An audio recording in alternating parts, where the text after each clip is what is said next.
kau mahu menjulang ataupun jatuh ke bumi. Pulang, ya pulang, engkau pulang, seakan di pangkal jalan ramai menantimu.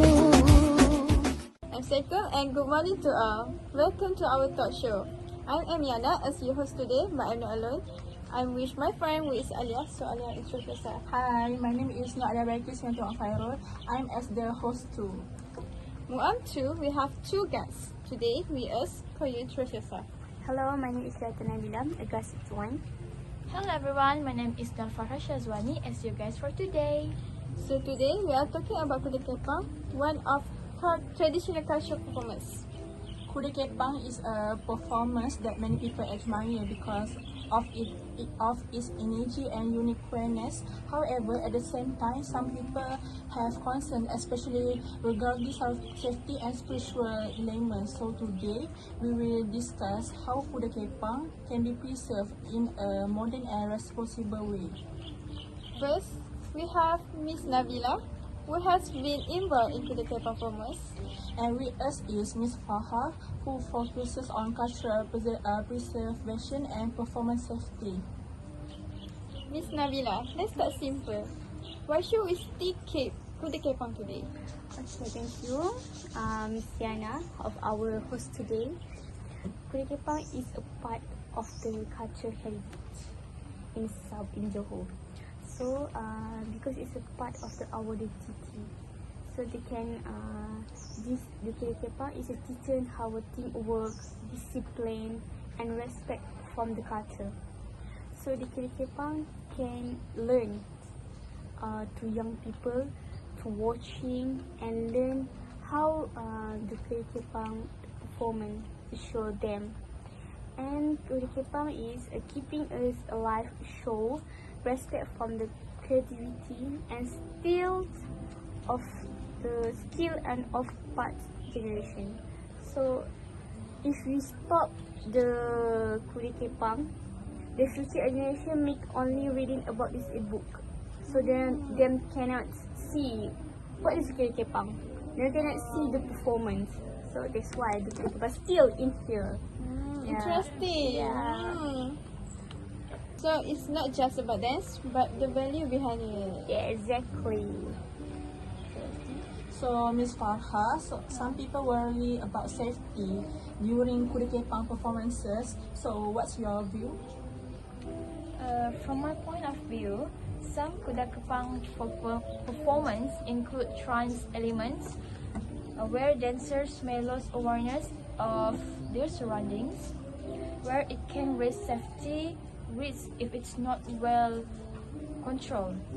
However, I don't think this means Kuda Kepang Kuda Kepang ke Kuda Kepang? Kuda Kepang. Oh, Kuda Kepang. Sorry. Continue your opinion.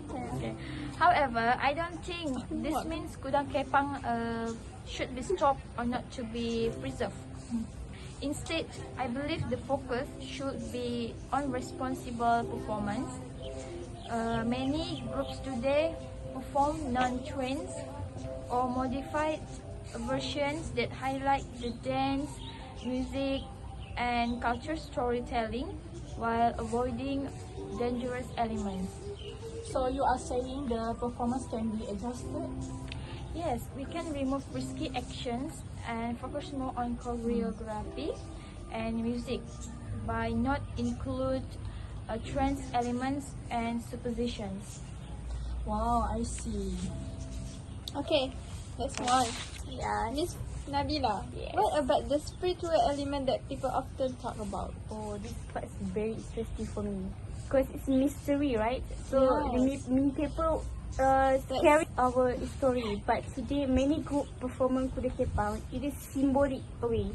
So there's a focus to storytelling and culture, not ritual.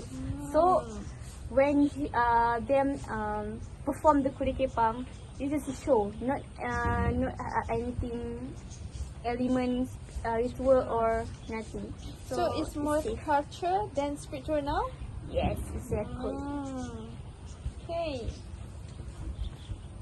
So, Ms. Waha, how do we move forward with Kuda Kepang in the future?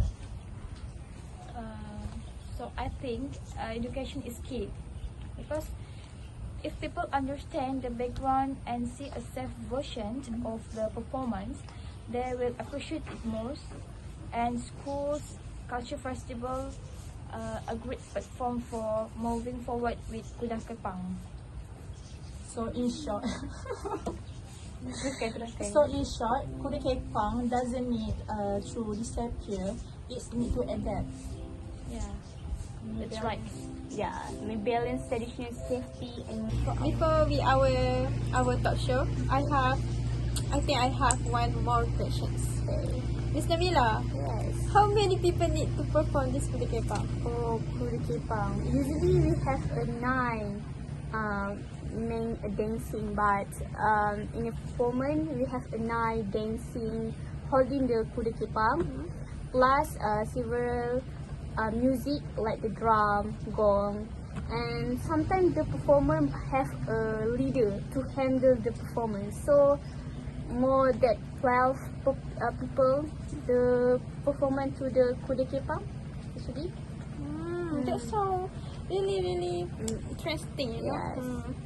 Okay, Miss Farah, how is Kuda Kepang connected to Javanese culture and history? As we know, Kuda Kepang origin from Malaysia, which state of Johor. But Kuda Kepang is closely connected to Javanese culture and history from Java, Indonesia, which brought to Malaysia by immigrants. The performance reflects the traditional Javanese way of life, beliefs, and values that combine art from Javanese. Culturally, Kuda Kepang also show the influence of Javanese spiritual beliefs. Elements such as trance, rituals, and the role of the spiritual leader highlight the traditional worldview of the Javanese people. So in short, Kuda Kepang doesn't need to disappear. It need to adapt.